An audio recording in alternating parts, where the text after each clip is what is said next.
It is the Riots Podcast, the Monday, September 25th edition, and things are back to normal around here. The fundraiser is over, but hey, if you missed out on donating, we did come up a little bit short of our goal, so we can still use your help at RadioU.com. It's not too late.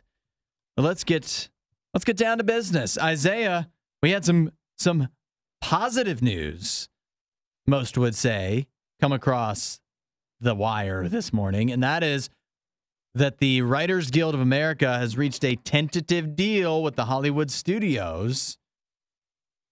They still have to actually vote on it as of right now, but assuming that the writers go ahead and ratify this deal, the writers in Hollywood, they can get back to working again, working together. About time. It is about time. It says here 154 days. That's half a year. Yeah, no, right? That was the previous recent longest strike. So it's the first large-scale strike in a long time. Yeah, about 140 some days, 146. Yeah, that's almost half a year. Yeah, which is a long time for everything to be on pause. Mm-hmm. Our movies paused, everything paused. Imagine if we didn't work for a half a year. How would things change? I'd be awful poor. Yeah, that's for sure, which is probably why a lot of the writers have now decided to. Yeah. Why they maybe had more pressure to agree to a deal. Although it sounds like... They were complaining about wages before, right? They were complaining about wages. They complained... They were able to work for 6 months without any money, so they must have had a good amount saved up. Yeah. Well, I don't know how it works for the writers. You remember for the actors who are still on strike, that the big famous actors had to pay all the less famous actors. They had to have like to keep it up. Yeah. But it sounds like now maybe more job security for writers, some better pay. They don't have to worry about AI as much in this deal. They find some ways to push that can down the road a little bit so they can get back to writing TV and movies. To you, don't you think this is definitely, like with movies, we've hardly noticed that there's been a strike at this point, right? We haven't right now, but I know because I'm looking at the movies that have been pushed back. Mm-hmm. I know there's going to be a pause area where we're not going to have a lot of good movies for a minute. So we're going to be, you think a couple months, a year down the line from now, we're going to be like, oh, there's no good movies. It's looking like, and it's going to be because of this strike? It's looking like the back, because right now we're at the back end of 2023. Uh-huh. I'm thinking early 2024. It's going to be kind of a dead period. It's going to be rough. I think we'll feel the effects then. Because I'm looking at this, and some of these just feel so far away now. Especially when I look at the Marvel stuff. Because that's one of the big things that I care about, the timeline-wise. Yeah, and a lot of those have been, they've already been delayed. But the good thing is, I guess in the aspect of Marvel, we were all complaining that there was too much. Could this be a blessing in disguise? It could be, because I'm looking at how everything is scaled out now, and it's all pushed back a little bit. So maybe that'll help. Yeah. But, well, I mean, it's true. Even now I'm thinking Loki's about to come out, which is very exciting. People like that a lot. But how long has it been since I watched anything Marvel? And I don't even think I've missed anything. I mean, I have missed things, but yeah, it's not been like they've been releasing stuff Fast and Furious, and I've just been like, oh, I don't even feel like I have the time. It's just they haven't released anything for a few months. Which is actually giving me time, yeah. This would be a good time for you to catch up a little bit. To prepare. Some of the things that have been pushed back that they're going to start working on yet again now. The next 3 Avatar movies. Avatar 3, 4, and 5. But listen how far away these sound now. Ready? Avatar 3, 2025. Not that far. Avatar 4, 2029. That's a big jump. Oh my God. Avatar 5, 2031. 2031. That's far away. It's 2023. That's 8 years from now. We'll be completely different people. I'm going to be 34, 33. Think about how many children you'll have by then. Hopefully 0. We also have Avengers, the Kang Dynasty. 2026. By 2026, who the heck is going to be Kang? We don't even know yet. We don't even know that for next week. Avengers Secret Wars 2027. So the 2 Avengers movies both got pushed back a little bit. The Batman Part 2, Filming postponed until 2024. Oh, now that's tough. They haven't even started that up yet. That's tough. They haven't even started filming for that yet. Captain America Brave New World. That's premiere pushed to July of 2024. So far, that's like the next massive release. You'd Unless think you so. count the Marvels. Yeah, that doesn't count. Fantastic Four. Premiere pushed to May of 2025. Freaky Friday 2 for Disney. Creation completely paused. There's not even a possible date for that yet. Yeah. Now you're making the Writers Guild strike sound a little worse. And like, this could be a good sign. It could mean that the studios have negotiated a little bit. They're willing to come down from their initiative, because it really seemed like they were the ones that were not going to budge whatsoever for the longest time.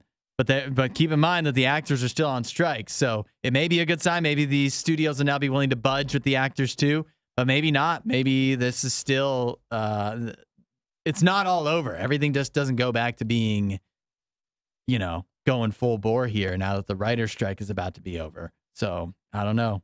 Yeah, I'm looking at other ones here. Lord of the Rings, their new movie premiere pushed to December of 2024. Spider-Man Beyond the Spider-Verse premiere delayed indefinitely.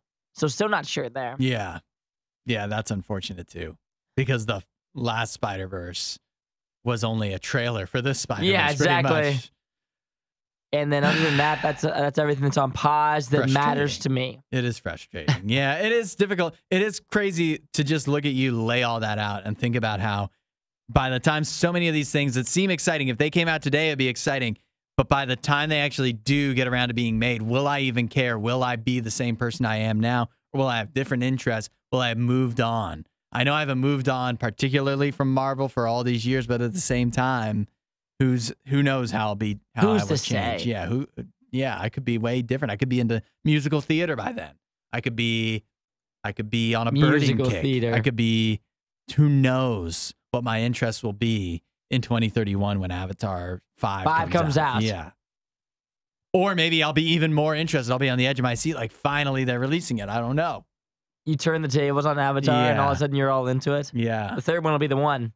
2 years from now. Once I have like my 35th birthday, maybe. You're back in. Yeah, maybe that will be a realization for me that Avatar is actually good.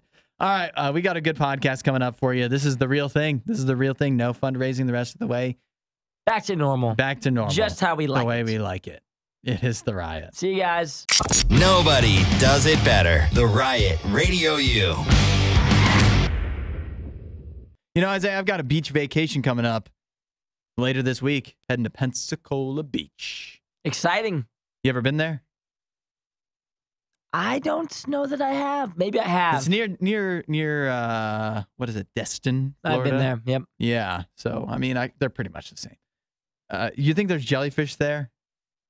Yeah, it's the ocean. It's the ocean, right? There could be jellyfish. You could run into a jelly. I'm glad I saw this before I go away on this beach vacation, that if you ever get stung by a jellyfish, what are you supposed to do? You pee on it.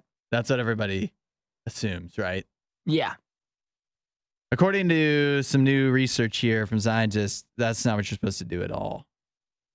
Shockingly, there's something better to do than urinate on your own leg if you get stung by a jellyfish. I know it's hard to believe, but this is actually something that has kind of been debated for a long time. And supposedly, what you're actually supposed to do is put like vinegar on it. Oh my goodness. Yeah. That sounds terrible. But that sounds like the worst case scenario. Putting vinegar on a sting. Yeah. But I guess they can say that's what you're supposed to do, but who's hanging out at the beach and just has vinegar handy? Unless you just ordered a big thing of boardwalk fries, you're going to dump that whole thing. But like, who just has vinegar on the beach? So what I want an actual solution here. They say seawater might work. Seawater might work as well, but I mean, you just came out of the seawater. Yeah, what's the seawater doing for you? Nothing. Yeah. Nothing.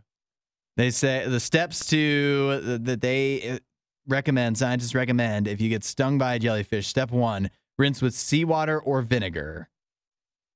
2, remove the tentacles. 3, seek medical attention. Better than peeing on it. I think peeing on it's still the way to go. I'm not convinced. Think so? Yeah, I think so. Do you do it yourself? No, somebody has to pee on you. Get somebody else to do it. It can't be you. Why not? Why not? Why wouldn't that work? Think about this, right? Why wouldn't that work? It's like tickling your own foot. You just can't do it. You can't tickle yourself. I think that's how it works. You can't tickle yourself, and you sure as heck can't make a jellyfish sting go away by peeing on yourself. By your own self. It's going to have to be somebody else. You can't tickle yourself. That's how I think of it. The vinegar thing makes sense because you think about a bee sting. I have heard you're supposed to put apple cider vinegar on a bee sting. People say you're supposed to have apple cider vinegar on anything, though. Yeah, they do say that. So but I don't know if I believe that either. I've put apple cider vinegar on a bee sting. Does it work? Before. I don't remember. I was like 7. But I do know it hurt. I know it burned. I just, I don't know. I feel like I just want to skip step 1 and just go straight to seeking medical attention.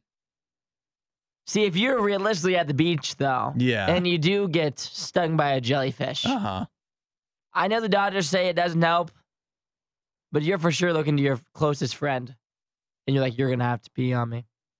Imagine that conversation at the beach. Yeah. I think that you should probably have that conversation before you guys go. Designate. Instead of in the heat of the moment. Designate a partner, maybe. Yeah. A friend. All right, pair up, buddy system. Because then somebody could get pee shy. Yeah. You know, in the moment, a lot of pressure. There's a lot of pressure there. You don't want somebody getting stage fright. Exactly. Basically, in a moment like that. This is Radio U's Worst of the Riot. Possibly the biggest headline nationwide from the NFL yesterday had nothing to do with actual football. It had to do with Taylor Swift. She's been linked. There's been rumors that she's going out with Chiefs tight end Travis Kelce. And then look who decided to show up at the Chiefs game yesterday, sitting right next to Travis Kelce's mom in a luxury suite, Taylor Swift herself.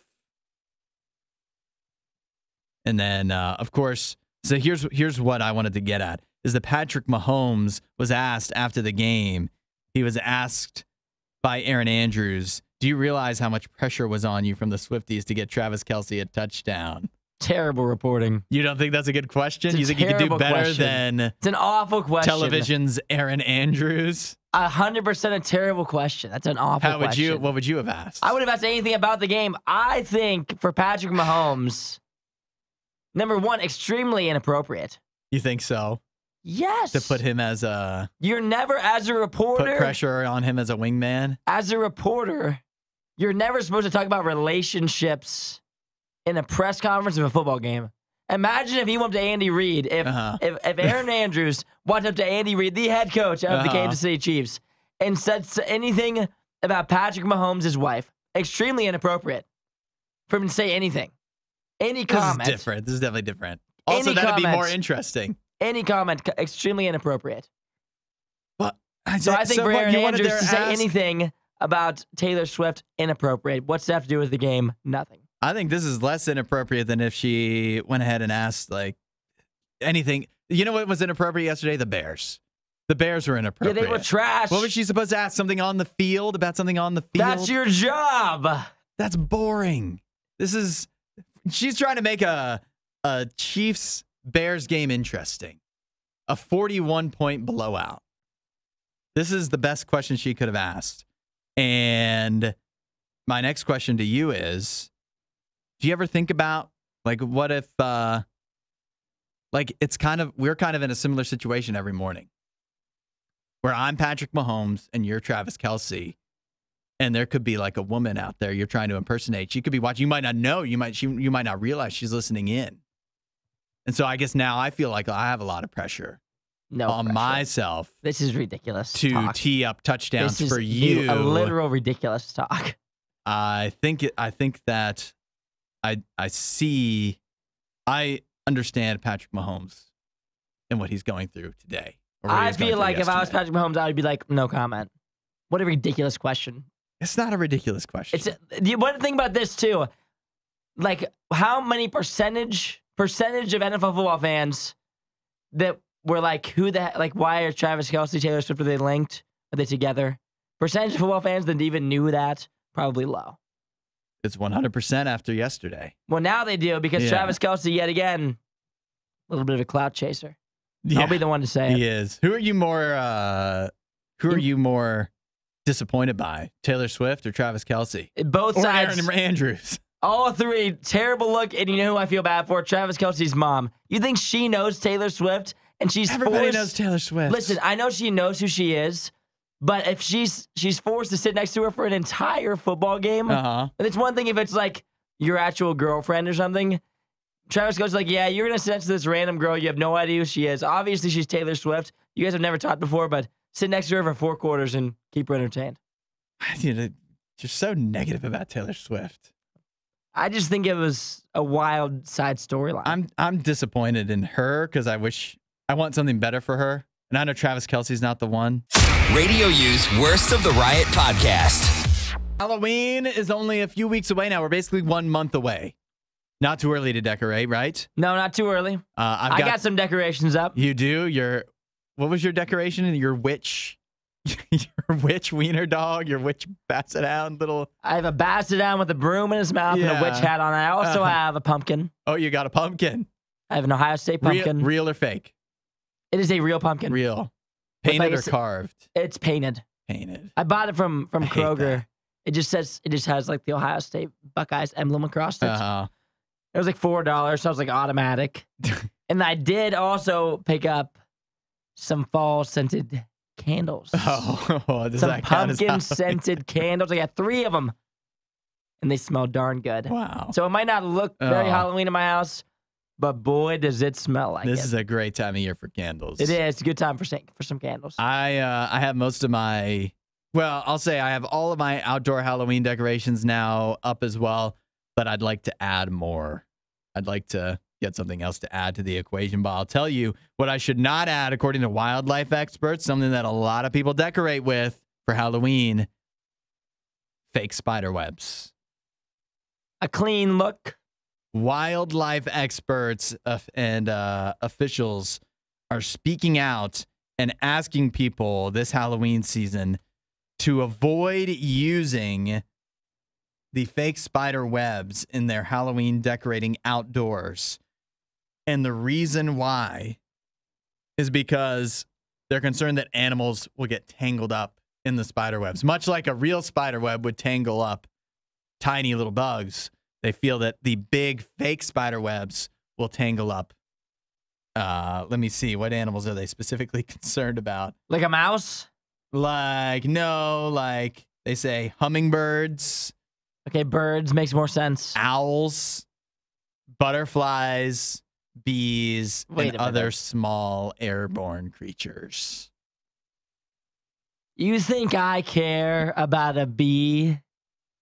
Well, they're very integral to the, we got a bee shortage. That's a concern. They're very integral to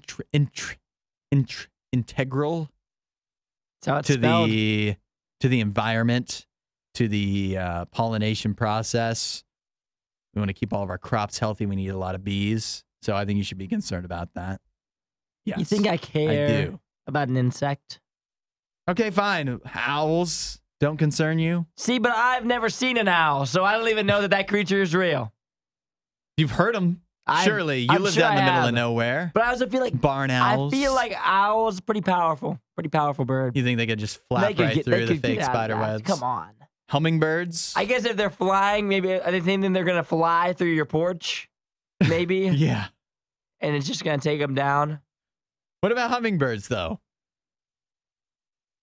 I don't know. I'll tell you, I have 2 thoughts on this. Another animal I've never really seen. Yeah. Oh, I've seen hummingbirds. I've never seen one on my front porch where I'm putting my spider webs. Yeah.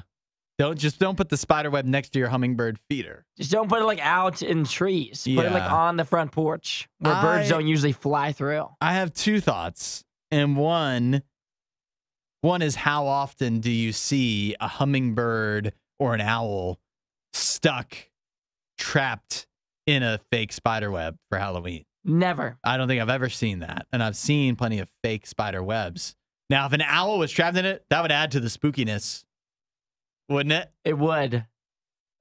Also, like, imagine, like, the sight, too, if you had, like, 1 million dead bees in there. Yeah. Way scarier. That is scary. Way Very scarier. scary. However, if this is where I have my the soft part of my heart comes into play. I don't want to hear it. If I was to walk out of my front porch and see stuck in my fake spider web a hummingbird and it had died, then how could you live with yourself after that? How do you look yourself in the mirror after hearing this warning, a hummingbird dies in your hands, in your care, and then you're supposed to go on living? That's a tough one. It wouldn't be the best sight. Yeah. You would have to discard of that. But and you know what? I think you can use the spider webs until you accidentally kill something. Okay. Then next year you can't bring them back out. But then it's too little too late. Then next year, you know what? Next year you can't bring them back out. You kill one hummingbird in 2024, no spider webs. That's the breaks. Oh, hi there. This worst of the riot. Crank that up. Radio U. It has to do with the Super Bowl halftime show. Oh, boy. This year, presented by Apple Music. And the artist that will be headlining the Super Bowl halftime show in Las Vegas on February 11th will be Usher. Usher. Yeah. Is that a crickets? Is that an air horn? I think air horn sounds actually appropriate. Little Usher action. Yeah. I don't know if you know this, but Usher happens to have a new album coming out. He doesn't. If this is accurate, he's going to be releasing a new album the very same day he performs at the Super Bowl halftime show. Usher's 44. So is he going to... Now, let me ask you this. I would have thought he would be older, actually. He's been around for a long time. So Usher... He got started real young. For the halftime performance, he has an album releasing that same day. Uh-huh. Do you think he plays a single song from that album? No way, right? I don't know if it... Maybe, but only if he releases a single that gains some traction ahead of time. Because there's no way you can just debut a new song at the Super Bowl halftime show. Yeah. No, he's got to play the hits from... He's got to play, 2004. Yeah. Confessions. Apparently, My Boo. Confessions will be heavily featured. I mean, that makes sense. It was like his best album. It sounds like Kim Kardashian might be on hand. There might be some skits at halftime. Wait a minute. I don't want skits. Yeah, I think there's going to be skits. I don't want to skits. That's what I saw. I think there's going to be skits. I don't want to. I just want to hear Usher's beautiful voice. So I don't want to hear skits. Compare Usher versus the other rumors. I have 3 that were prominent rumors. 1 was Taylor Swift. She said no. 2 was Harry Styles. I believe he also said no. 3 was a boy band revival with NSYNC and Backstreet Boys and probably 98 Degrees and stuff like that. Where does Usher rank if those were the 4 choices? He's got to be top. I think top 2 probably. Behind T Swift. No, T Swift's out. Unfortunately. I feel like I've gotten so much T Swift overload. Yeah. And everybody saw our concert.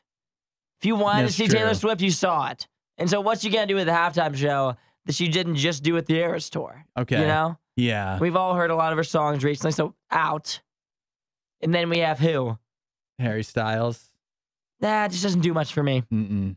I don't mind Harry Styles. So you're saying that the top choice would have been NSYNC Revival or then Usher. I think I would probably go. Well, it depends on what boy bands we're bringing back. Yeah, but I'd put them at 1A, 1B. I just know that Usher has a beautiful voice. Yeah, like he's gonna put on a good performance for the sole fact that he's a good singer. Yeah, it's just he feels the boy band would just be entertaining. It just feels so irrelevant at this point, and maybe that'll change. Maybe Usher's got a banger of an album on the way. And there's going to be some good singles, and he's going to re-emerge into our consciousness. But I haven't thought about Usher, and I looked it up. He's put out a few songs in recent years that have done okay. But I haven't thought about Usher in a long time. I think about him all the time. Do you? I love Usher. You're listening to